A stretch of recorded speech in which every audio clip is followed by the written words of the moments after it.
तो hello guys, good morning, good afternoon, good evening, है ना। तो आज हम लोग क्या करेंगे कि इंडियन पॉलिटी का जो है लेक्चर नंबर 1 से स्टार्ट करेंगे। ठीक है, सॉरी। तो लेक्चर नंबर 1 से जो है इंडियन पॉलिटी को स्टार्ट करेंगे। ठीक है, कहाँ से? 1773 से, जब से ब्रिटिश गवर्नमेंट ने लॉ पासिंग जो एक्ट पास स्टार्ट किया था इंडिया की टेरिटरी में, तब से लेकर और जो फर्दर डेवलपमेंट हुई है 1947 और उसके बाद तक के जितने भी हैं, मतलब फंडामेंटल राइट्स सारे, मतलब इंडियन पॉलिटी को जो है हम लोग डिटेल वाइज पूरा कॉम्प्रीहेंसिवली जो है इसको कवर करेंगे। ठीक है, मैं ये मानता हूँ कि आपको जो है ये जो मैं इंडियन पॉलिटी का यहाँ पे जो है आपको जो नोट्स प्रोवाइड करूँगा, ये मैं डिफरेंट सोर्सेज से 2 3 4 सोर्सेज से जो है एक्यूमुलेट करके यहाँ पे ये नोट्स बनाए मैंने। और आप ये भी पढ़ सकते हो। आप पॉलिटी जो है लक्ष्मीकांत की आती है, एम लक्ष्मीकांत, वो भी देख सकते हो। ठीक है, एम जो लक्ष्मीकांत है वो भी देख सकते हो, है ना। तो एक डिटेल वाइज डिस्कस करेंगे हम लोग जो है अप्रॉक्सीमेटली। मैं कोशिश करूँगा, क्योंकि बहुत सारा इसका जो है नोट्स बनाने पड़ते हैं डिफरेंट जो है सोर्सेज से, तो कोशिश करेंगे हम मैक्सिमम 1 या 2 मंथ्स के अंदर जो है 2 से 3 मंथ्स के अंदर हम इसको पूरा कंप्लीट करने की कोशिश करेंगे। ठीक है, किसी को ये जो मेरे पीपीटीज जो ये मैं पीडीएफ्स जो ये नोट्स यहाँ पे हूँ, अगर ये चाहिए होंगे, है ना, तो तुम लोग मुझे टेक्स्ट कर सकते हो। ठीक है, टेक्स्ट कर सकते हो मुझे, या फिर मैं टेलीग्राम पे पोस्ट कर दूंगा। है, मैं आपको नंबर भी दे सकता हूँ व्हाट्सअप का, आप इस पर मुझे जो है व्हाट्सअप टेक्स्ट कर सकते हो। और हम लोग जो है मैं आपको ये नोट्स जो है शेयर कर दूंगा, ओके, अगर किसी को चाहिए होंगे, है ना। नहीं तो आप स्क्रीनशॉट भी ले सकते हो। ओके, मैं कोशिश करूँगा कि लिंक डाल दूँ टेलीग्राम का और उस पर ये जो है नोट्स पोस्ट कर दूँ। ओके, तो हम लोग स्टार्ट करेंगे। देखो, सबसे पहले हिस्टोरिकल बैकग्राउंड से स्टार्ट करेंगे, जो 1773 से लेकर 1858 तक आई लेक्चर नंबर 1 में हम लोग ये चीज़ें डिस्कस करेंगे। ठीक है, तो पहले एक बेसिक ओवरव्यू ले लेते हैं। ठीक है, कि ईस्ट इंडिया कंपनी जो इंडिया में आई ना, और वाज रूलिंग, जो ब्रिटिश ईस्ट इंडिया कंपनी थी जो इंडियन सब कॉन्टिनेंट में, तो उन्होंने जो है वेरियस जो है एक्शंस टेक प्लेस किए, जो एक्ट्स वेरियस पास किए 1757 से 1757 से लेकर 1773 तक। ठीक है, जो क्या हुआ है ना, जो ईस्ट इंडिया कंपनी जो रूल कर रही थी इंडिया पे एज ए कंपनी, है ना, वो डिसॉल्व कब हुई? 1858 में। 1858 में डिसॉल्व हो गई।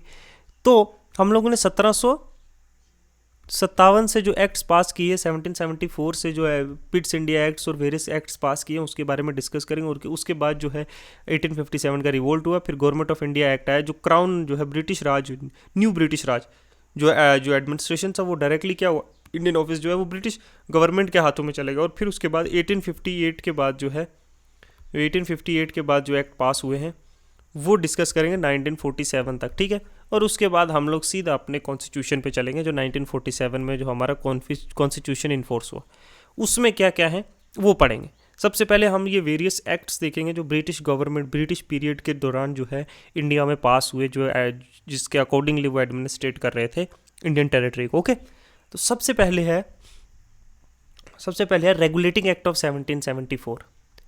1774 में जो है पहली बार जो है ब्रिटिश गवर्नमेंट ने कोई लीगल एक्ट पास किया, किसको ध्यान रखते हुए? इंडियन टेरिटरी को, इंडियन टेरिटरी।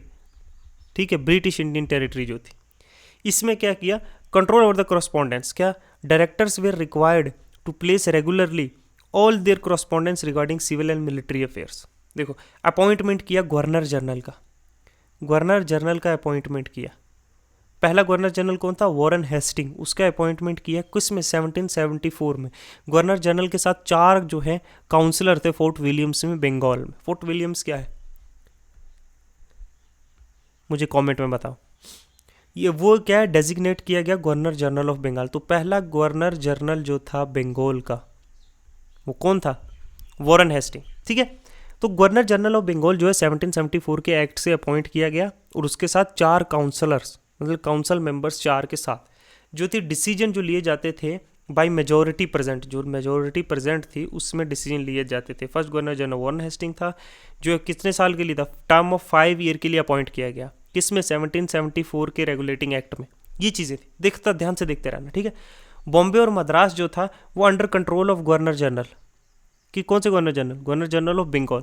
तो प्रेसिडेंसी जो थी बॉम्बे की और मद्रास की, वो प्लेस किए गए under the control of governor general और council while exercising their power to make war और पीस। कोई भी मद्रास को ठीक है, मद्रास को और बॉम्बे को अगर कोई भी ट्रीटी किसी के साथ, किसी नेबरिंग जो है प्रिंसली स्टेट्स के साथ करनी होती है, कोई वॉर इंगेज करनी होती है, तो उसको जो है किसकी परमिशन लेनी पड़ती थी? गवर्नर जनरल ऑफ बंगाल, ठीक है, सबऑर्डिनेट थे।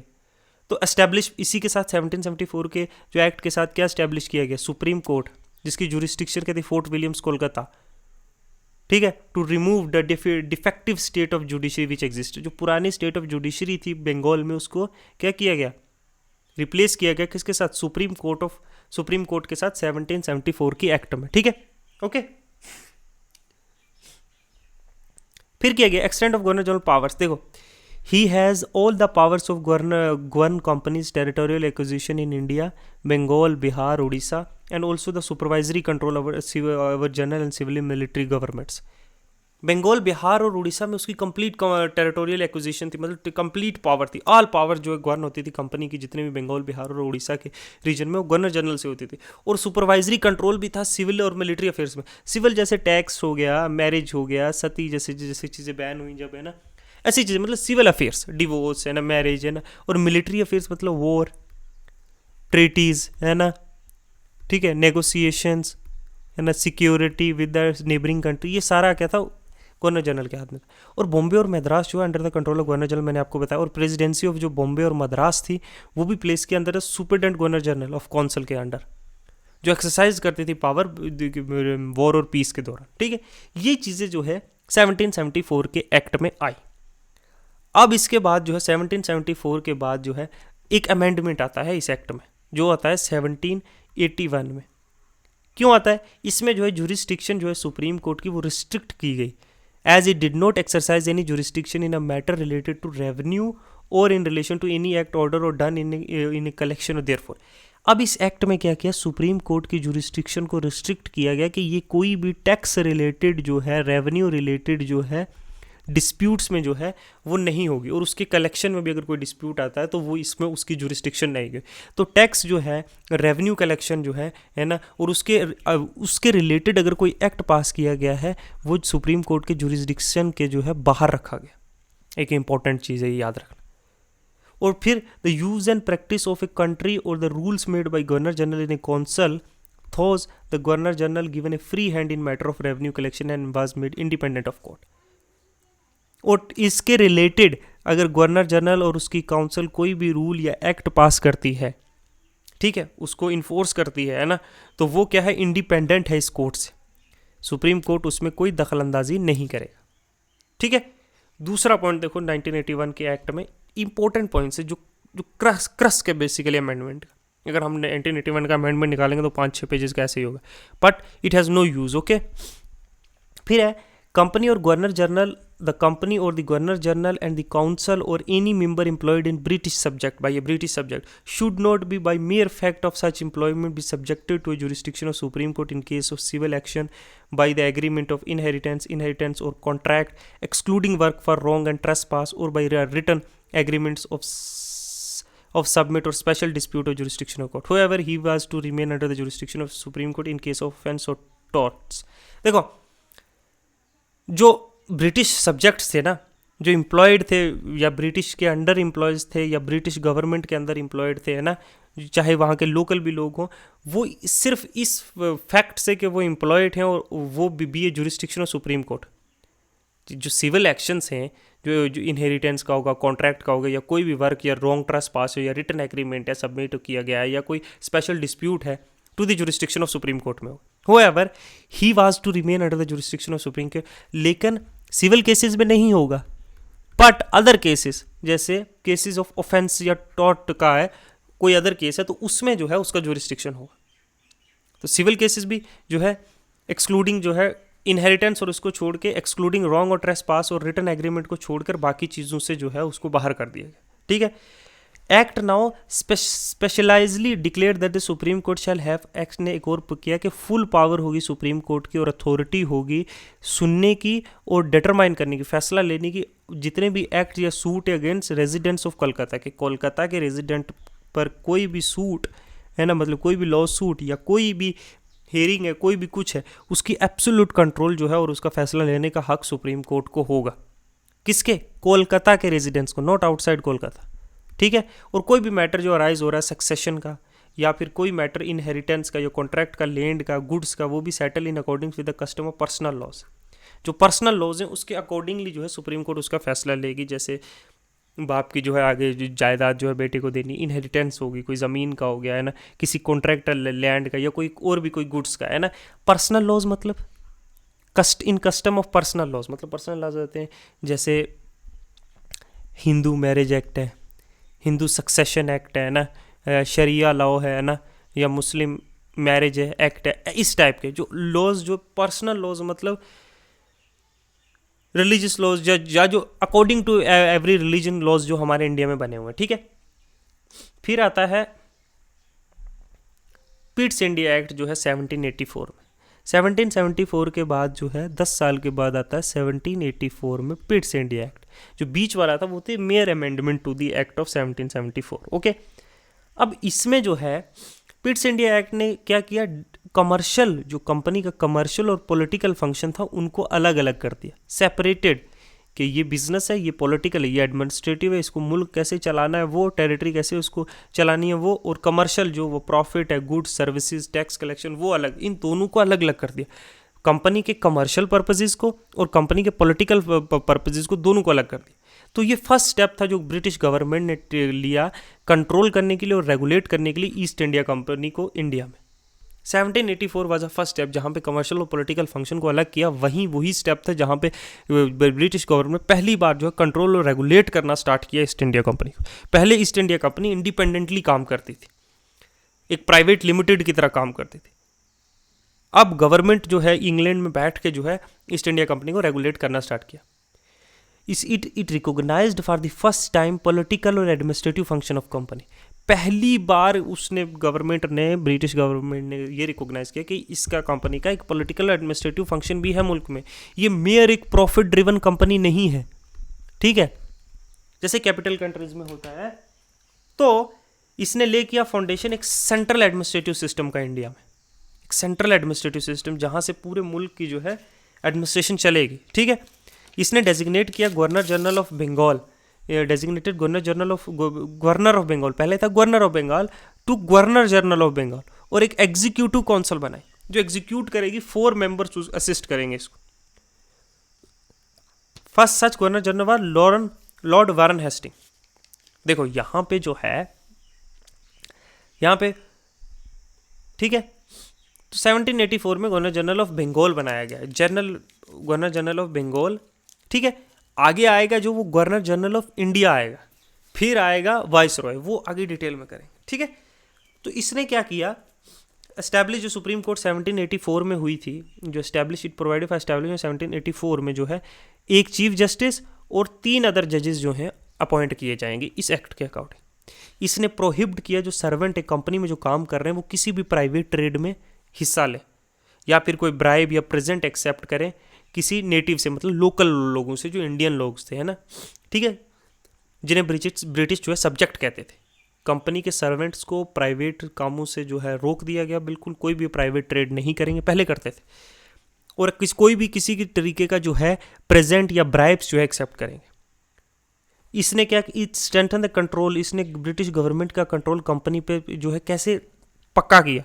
इसने कोर्ट ऑफ डायरेक्टर्स को जो है एक गवर्निंग बॉडी जो है कंपनी की वो अपॉइंट की गई, जो उसके रेवेन्यू, सिविल और मिलिट्री अफेयर्स जो है इंडिया में वो रिपोर्ट करेगी ब्रिटिश गवर्नमेंट को, कोर्ट ऑफ डायरेक्टर्स, ठीक है, जो कंपनी के सारे जो है फैसले जो है, रिपोर्ट्स जो है, रेवेन्यू उसकी, सिविल मैटर्स को, मिलिट्रिकल जो अफेयर्स हैं उनके, वो जाके ब्रिटिश गवर्नमेंट को रिपोर्ट करेगी। इसने बॉम्बे और मद्रास प्रेसिडेंसी को सबऑर्डिनेट बना दिया गवर्नर जनरल ऑफ बंगाल के, जैसे अर्लियर था, like earlier when the 3 presidency were independent of each other. पहले जो है बंगाल, मुंबई और मद्रास जो है क्या थे, अलग अलग थे। अब जो है ये सब किसके सबऑर्डिनेट हैं, बंगाल के, यहाँ से सारे फैसले लिए जाएंगे, ठीक है, इन तीनों को।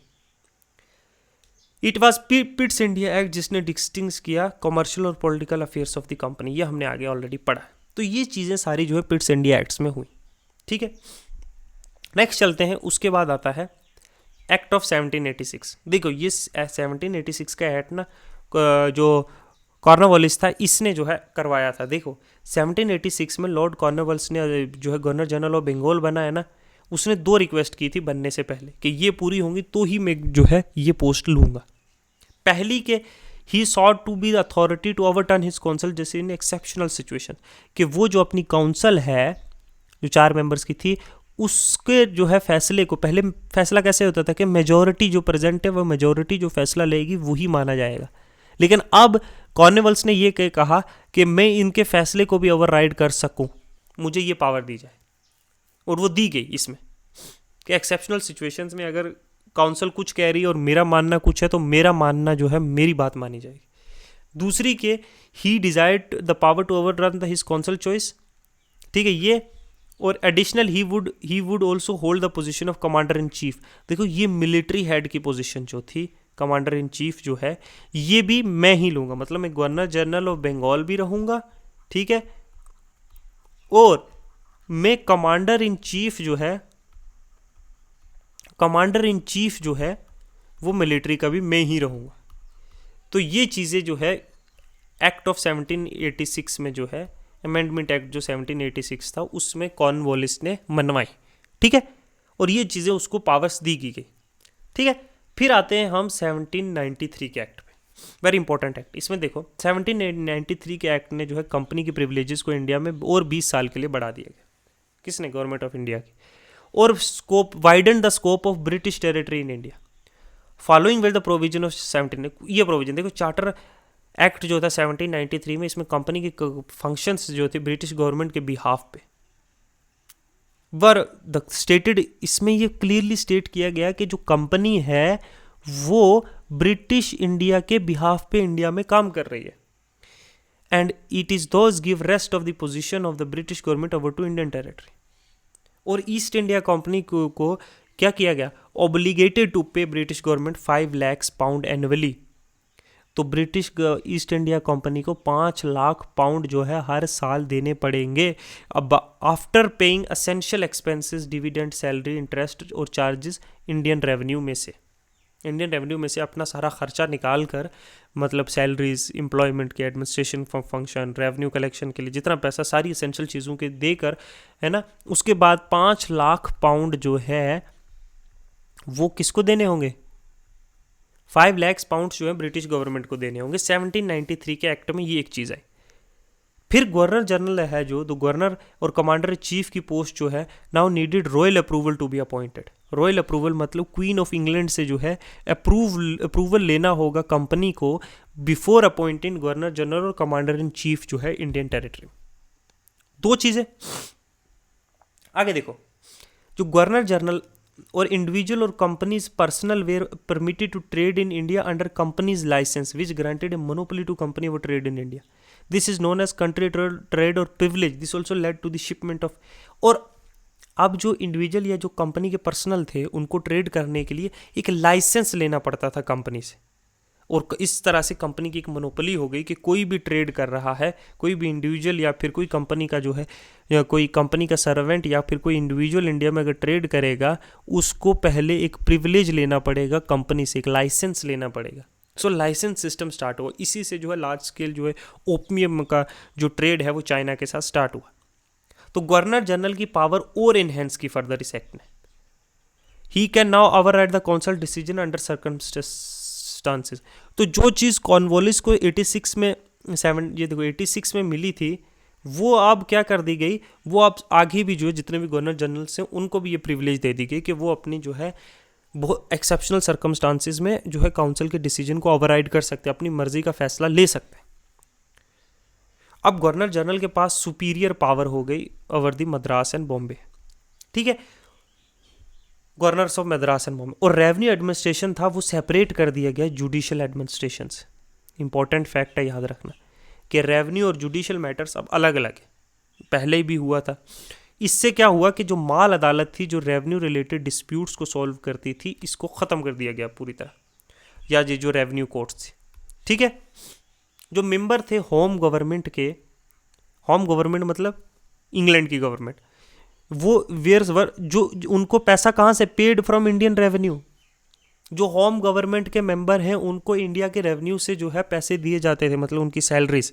ये 1919 तक चला है, ये कंसेप्ट याद रखना कि जो होम गवर्नमेंट के मेंबर्स थे उनकी जो सैलरीज और उनका जो खर्चा था वो भी इंडिया के रेवेन्यू से पे किया जाता था। वो 1919 तक चला है, उसके बाद ये एबॉलिश हुआ है। और उसके बाद जो कंपोजिशन थी बोर्ड ऑफ कंट्रोल की वो भी चेंज की गई। इसमें अब क्या हुआ, बोर्ड ऑफ कंट्रोल मैंने जो बताया था, जो इंडिया के इनके रेवेन्यू रिलेटेड और बाकी रिलेटेड जो डिटेल्स थी सारी जो रिपोर्ट करती थी होम गवर्नमेंट को। अब इसमें एक प्रेसिडेंट होगा और 2 अदर जूनियर मेंबर्स होंगे, है ना, who need not to be member of privy council. जो प्राइवी काउंसिल, अब प्राइवी काउंसिल क्या है आगे भी पढ़ेंगे, लेकिन मैं privy council is a highest court of appeal. अभी सिर्फ इतना समझ लो, जहाँ पे हाईएस्ट कोर्ट ऑफ अपील होती थी जो इंग्लैंड में थी। और ये जो है प्रेसिडेंट और 2 अदर मेंबर्स जो हैं, एक प्रेसिडेंट और 2 अदर मेंबर, टोटल 3 मेंबर्स, ये जो हैं अब बोर्ड ऑफ कंट्रोल में होंगे, जो सारी जानकारी जो है गवर्नमेंट को देंगे, होम गवर्नमेंट को इंग्लैंड में। ठीक है, और ये मेंबर नहीं होने चाहिए प्राइवी काउंसिल के। ठीक है, जो सैलरी जो स्टाफ की और बोर्ड ऑफ कंट्रोल थी were also now charge to company. अब कंपनी पे करेगी उसको, ये नहीं कि होम गवर्नमेंट पे करेगी। ठीक है, जो सीनियर कंपनी ऑफिशियल्स थे उन्हें बैन कर दिया गया इंडिया से बाहर जाने के लिए। ठीक है, प्रायर परमिशन के बिना। ठीक है, प्रायर कंपनी की जो है परमिशन के बिना, होम गवर्नमेंट के बिना वो कंट्री छोड़ के नहीं जा सकते जो हायर ऑफिशियल्स हैं। अगर वो जाएंगे, अगर वो if they did so it would be considered A resignation. तो जाएंगे तो उन्हें एक इस्तीफा समझा जाएगा। ठीक है, ये आ गया 1793 का एक्ट। ठीक है, फिर आते हैं हम चार्टर एक्ट ऑफ 1813 पे। 1813 में क्या किया, जो ट्रेड मोनोपोली थी, जो कंपनी की जो प्रिविलेजेस दिया करते थे, है ना, कंपनी, है ना, जो सिर्फ इंडियन कंपनी में जो जिस मोनोपोली थी जो कंपनी की, वो एंड कर दी गई ब्रिटिश गवर्नमेंट की तरफ। और अब ट्रेड को जो है ओपन कर दिया गया सारे ब्रिटिशर्स के लिए। क्योंकि पहले था कि कोई भी जो है ब्रिटिश का इंडिया में आकर ट्रेड नहीं कर सकता, जबकि क्या क्या ईस्ट इंडिया कंपनी उसको ट्रेड प्रिविलेज नहीं देगी। तो इससे जो है इंग्लैंड में बड़ा हंगामा होने लगा कि एक ही कंपनी जो है उसकी मोनोपोली चल रही है और वही सारा ट्रेड कर रहे हैं, है ना, और वही पैसा कमा रहे हैं और वही अमीर से अमीर होते जा रहे हैं। तो इसको एंड करने के लिए कि कोई भी इंग्लैंड का इंसान इंडिया में आके ट्रेड कर सकता है, उसको कोई प्रिविलेज लेने की ज़रूरत नहीं है कंपनी की। ठीक है, ये हुआ 1833 के एक्ट। जो एक्सक्लूसिव ट्रेड, जो सिर्फ जो है ट्रेड इंडिया का कंपनी के मोनोपोली किस पे रही, सिर्फ टी में जो ट्रेड है वो कंपनी कर सकती है, कंप्लीट मोनोपोली है कंपनी के पास, और कोई नहीं आके ट्रेड कर सकता। और चाइना के साथ जो ट्रेड है वो नहीं कर सकता इंग्लैंड का कोई इंडिया में आके। ये दोनों पे कंपनी की जो है एक्सक्लूसिव ट्रेड मोनोपोली रही। रेवेन्यू कंट्रोल का क्या हुआ कि कंपनी जो गवर्नमेंट थी और रेवेन्यू ऑफ इंडिया था वो continue to be in the hand of company. और ये कंपनी क्या, ईस्ट इंडिया कंपनी के हाथ में ही रहा ट्रेड, कौन सा, रेवेन्यू कलेक्शन। और रेवेन्यू जो है था इंडिया का जनरेट किया जाता था, जो डिफरेंट ज़मींदारी सिस्टम और जो बड़ी सी आगे जाके हम जो मॉडर्न हिस्ट्री में पढ़ेंगे, वो जो गवर्नमेंट और उसके रेवेन्यू था इंडिया का, वो जो है कंपनी के अभी भी हाथ में लगा, लेकिन ट्रेड मोनोपोली जो है ख़त्म हो गई थी। एडिशनली जो है कंपनी ने अपॉइंट किए इट्स ऑफिशियल्स इन इंडिया, और जो है कंपनी जो है कैप्ट अपॉइंटिंग, इस पे कोई रोक नहीं लगाया कि कंपनी अपॉइंट नहीं कर सकती अपने मेंबर्स को, मेंबर ऑफिशियल्स को इंडिया में अपने एडमिनिस्ट्रेटिव कंट्रोल को चलाने के लिए और रेवेन्यू को। कमर्शियली तो चलो नहीं रहा, बट एडमिनिस्ट्रेटिव तो था ना। अब आता है 1833 का एक्ट, बड़ा इंपॉर्टेंट एक्ट है समझो। ये एक लैंडमार्क एक्ट है इंडिया की हिस्ट्री का, toward the centralisation of the Indian administration. ठीक है, सेंट्रलाइजेशन में एक बहुत बड़ा एम एक्ट है। इसमें क्या किया गया कि गवर्नर जनरल जो बंगाल का था उसको गवर्नर जनरल इंडिया का पूरे का बना दिया। जो फर्स्ट गवर्नर जो था वो लॉर्ड विलियम बेंटिक थे, समझे। लॉर्ड विलियम बेंटिक को जो है गवर्नर जनरल ऑफ इंडिया बना दिया from governor general of Bengal. पहले गवर्नर जनरल ऑफ बंगाल बनते थे, अब होल टेरिटरी ऑफ इंडिया के गवर्नर जनरल उनको बना दिए। जो ट्रेड मोनोपोली थी, एक्ट ने ट्रेड मोनोपोली जो टी में और जो है ट्रेड चाइना के साथ था कंपनी का, उसको भी ख़त्म कर दिया ब्रिटिश गवर्नमेंट, जो ब्रिटिश ने। ठीक है, कंपनी का एडमिनिस्ट्रेशन अभी भी जो है the government of India continue to run by company. जो एडमिनिस्ट्रेशन था गवर्नमेंट का वो अभी भी कंपनी चला रही थी, लेकिन स्ट्रिक्ट कंट्रोल किसका था, बोर्ड ऑफ कंट्रोल का, जो अपॉइंट किए गए थे होम गवर्नमेंट ने टू लुक आफ्टर, है ना, उनके स्ट्रिक्ट कंट्रोल। रेवेन्यू, देखो रेवेन्यू को जो है board of control was invented to control the affairs of company relating to the revenue of the Indian territory, which vested in company in trust of the English क्या है, crown. तो English crown ने जो है board of control को इसी तरीके से शुरू से अपॉइंट किया गया था कि वो रेवेन्यू की रिपोर्ट स्ट्रिक्ट बताए कि कितना रेवेन्यू कलेक्शन हुआ, कितना एक्सपेंस हुआ है, ठीक है, वो शुरू से ही उनके पास था। अब प्रेसिडेंसी का कंट्रोल, गवर्नर जनरल जो थी in council exercise complete control over Bombay, Madras and other regions. तो वो सेम चल रहा था कि गवर्नर जनरल और जो उसकी काउंसिल थी वो एक्सरसाइज करती थी कंट्रोल जो बंगाल, बॉम्बे और मद्रास पे। लेजिस्लेटिव पावर में क्या हुआ कि the governor general in council was given power to legislate for whole British territory in India. अब गवर्नर जनरल जो उसकी काउंसिल थी वो कानून बना सकते थे पूरी टेरिटरी इंडिया की, power to legislate the whole British territory in India. ये लॉ एप्लीकेबल थे सब लोगों के लिए, all person, religion, race, colour, caste, कुछ नहीं, सब लोगों के लिए थे। और ये इन्फोर्सेबल थे किसके पे? जितने भी इंडिया में कोर्ट्स थी वो इन्हें इन्फोर्स करते थे, समझे? इसके अकॉर्डिंगली फैसले होते थे। न्यू मेंबर, द एक्ट ने ऐड किया एक और मेंबर एग्जीक्यूटिव काउंसिल में गवर्नर जनरल के, उसका था लॉ मेंबर, जो वर्क करेगा वाज फुली लेजिस्लेटिव, उसका कोई वोट नहीं था। देखो लॉ मेंबर, याद रखना आगे जाके इसका एक इंपॉर्टेंस आएगा। लॉ मेंबर का है ना, लॉर्ड मैकॉले जो है फर्स्ट क्या थे, लॉ मेंबर थे जिन्होंने जो इन्फ्लुएंस किया एजुकेशनल पॉलिसी जो है गवर्नमेंट की नंबर ऑफ ईयर्स के तक। इसके पास काउंसिल में ये ऐड किया गया, लेकिन इसके पास वोटिंग राइट नहीं था। Law commission, the act gave governor general, इस एक्ट ने गवर्नर जनरल को अथॉरिटी दी अपॉइंट करने के लिए एक लॉ कमीशन, जिसका जॉब ये था कि रिसर्च करो, कंप्लाई करो और कोडिफाई करो जितने भी लॉज और रेगुलेशन हैं इंडिया में। लॉ कमीशन आज तक चली आ रही है। और इस एफर्ट से जो है इंडियन लॉ कमीशन से रिजल्ट हुआ enactment of Indian penal code और the code of civil procedure और क्रिमिनल लॉज। ये जो है कोडिफाई किए गए रिसर्च के बाद, कंपाइल के बाद कोडिफाई किए गए लॉज, ठीक है, ओके। लॉर्ड मैकॉले जो है फर्स्ट लॉ कमीशन थे, इनके पास कोई लॉ मेंबर नहीं था। ये जो है 1833 में जो है फर्स्ट टाइम लॉ मेंबर जो है अपॉइंट किए गए थे। फिर आते हैं हम लोग 1853 के एक्ट में। 1853 का एक्ट है सेपरेशन ऑफ फंक्शन समझो। इस एक्ट ने क्या किया, जो एग्जीक्यूटिव था और लेजिस्लेटिव फंक्शन थे जो कैरिड आउट हो रहे थे step further by provision of additional member of council for the purpose of legislation, जो लॉ मेंबर ऐड किया गया था, है ना, ठीक है।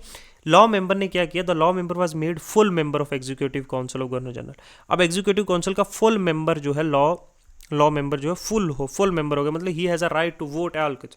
सिविल सर्विसेज में इसमें डेवलपमेंट में हुआ 1853 में, जो जितनी भी वैकेंसी थे वो इंडिया की, वो कॉम्पिटिटिव एग्जाम्स के थ्रू फिल किए जाएंगे और वो ओपन कर दी गई।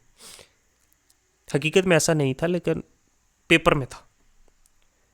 अब एक कॉम्पिटिटिव एग्जाम के थ्रू कोई भी सिविल सर्वेंट इंडिया में बन सकता है, ठीक है। किस एक्ट के था? 1853 में। 1853 में दूसरी क्या चीज़ हुई, लॉ मेंबर को फुल मेंबर बना दिया एग्जीक्यूटिव काउंसिल का। 2, सेपरेशन और executive legislative functions were carried out step further. अब प्रोविंशियल रिप्रेजेंटेटिव क्या हुआ, इंपॉर्टेंट है। जो सेंट्रल लेजिस्लेटिव काउंसिल थी बंगाल में was consist of 1 representative each from the province. अब सेंट्रल लेजिस्लेटिव काउंसिल में हर एक प्रोविंस से एक मेंबर को ऐड किया गया एग्जीक्यूटिव काउंसिल में गवर्नर जनरल की, ठीक है। डायरेक्टर थे, जो नंबर ऑफ डायरेक्टर रिड्यूस कर दिए गए, बोर्ड ऑफ डायरेक्टर 24 से 18, ठीक है। जो 6 थे वो क्या, क्राउन नॉमिनेट करेगा अपने हिसाब से। तो देख रहे हो ना, एक firm control of our home government starting to happen, है ना।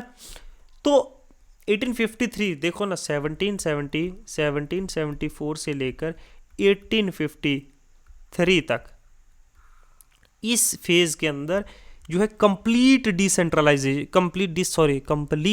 सेंट्रलाइजेशन ऑफ पावर हो गया। कंप्लीट सेंट्रलाइजेशन ऑफ पावर, वो चाहे एडमिनिस्ट्रेटिव हो, है ना, वो चाहे रेवेन्यू के रिलेटेड हो, वो चाहे कमर्शियल हो। देखो आप प्रिविलेजेस दिए गए, फिर जो प्रेसिडेंसी थी बॉम्बे मद्रास है ना, इनको सबऑर्डिनेट कर दिया गया। फिर गवर्नर जनरल से गवर्नर जनरल ऑफ इंडिया बना दिया गया, है ना, है बनाया कि नहीं बनाया, ठीक है। तो सारे फैसले जो है लॉ ओवर राइडिंग पावर दे दी गई काउंसिल को, है ना, ठीक है। बोर्ड ऑफ कंट्रोल बनाया गया, है ना, प्राइवी काउंसिल बनाया गया। तो एक कंप्लीट डिसेंट्रलाइजेशन नहीं, सेंट्रलाइजेशन हुई कि नहीं इंडिया के टेरिटरीज की, कि पावर जो है कंसंट्रेट कर रही है एक जगह पे, कर रही है कि नहीं कर रही है, पावर कंसंट्रेट कर रही है कि नहीं कर रही है। तो ये था, इसमें जो है मैक्सिमम टेरिटोरियल एक्विजिशन 1757 से जो है चली आ रही थी, जो है 1857 तक जो है कंप्लीट सेंट्रलाइजेशन हो गई। टेरिटोरियल एक्विजिशन भी इस एरिया में हुआ, इंडिया पूरा जो है सबऑर्डिनेट हो गया ब्रिटिश के अंडर। इसके इम्पैक्ट के बाद जो है रेवोल्यूशन आई, जो हमने पढ़ेंगे 1857 की जो है रिवोल्ट हुई है ना, उसके जो है वो क्यों हुई वो तो हम मॉडर्न हिस्ट्री में पढ़ेंगे, आगे आने वाले दौर में हम उसके जो है जब ये कंप्लीट हो जाएगा तो 2-4 महीने के बाद हम प्लान करेंगे उसका कैसे हमने स्टार्ट करनी है ना। तो 1857 के बाद रिवोल्ट हुई, इस रिवोल्ट के जो इम्पैक्ट से 1858 का जो एक्ट आया जिसे गुड गवर्नेंस एक्ट भी कहते हैं ना, और जो है पावर जो है वो कंपनी से सीधा जो है जितनी भी पावर थी वो ब्रिटिश क्राउन के अंडर आ गई। अब जो है इंडिया जो है रूल किया जाएगा on the name of crown, queen, है ना। तो ये पूरा हुआ। अब 1757 से 1857 तक क्या हुआ था, सेंट्रलाइजेशन हुई इन एक्ट्स के दौरान। अब होगा 1858 से लेकर 1947 में जितने भी एक्ट्स आएंगे है ना, उसमें आप दिखेगा कि डिसेंट्रलाइजेशन ऑफ पावर स्टार्ट हो जाएगी। ठीक है, ये याद रखना, ये एक पॉइंट कहीं नहीं और बताएगा कि पहले फेज में सेंट्रलाइजेशन ऑफ पावर हो रही थी, अब डिसेंट्रलाइज होंगे आहिस्ता आहिस्ता। तो हम लोग जो है जब लेक्चर नंबर 2 करेंगे तो उसमें हम लोग जो है 1857 से लेकर 1857 से लेकर 1957 के दौरान जो है क्या क्या एक्ट आए, 57 से 47 तक जो है क्या क्या एक्ट्स आए हैं, क्या पॉलिसीज आई हैं क्राउन की जब शिफ्ट हुआ है, वो पूरा करेंगे और उसके बाद हम लोग जो है नेक्स्ट चैप्टर्स की तरफ बढ़े। तो आज के लिए इतना ही रखते हैं, ठीक है। सब्सक्राइब करो अगर नेक्स्ट आपको पूरी पॉलिटी की यहाँ कॉम्प्रिहेंसिवली देखना है, ठीक है, और आपको तैयारी ठीक करनी है, ठीक है।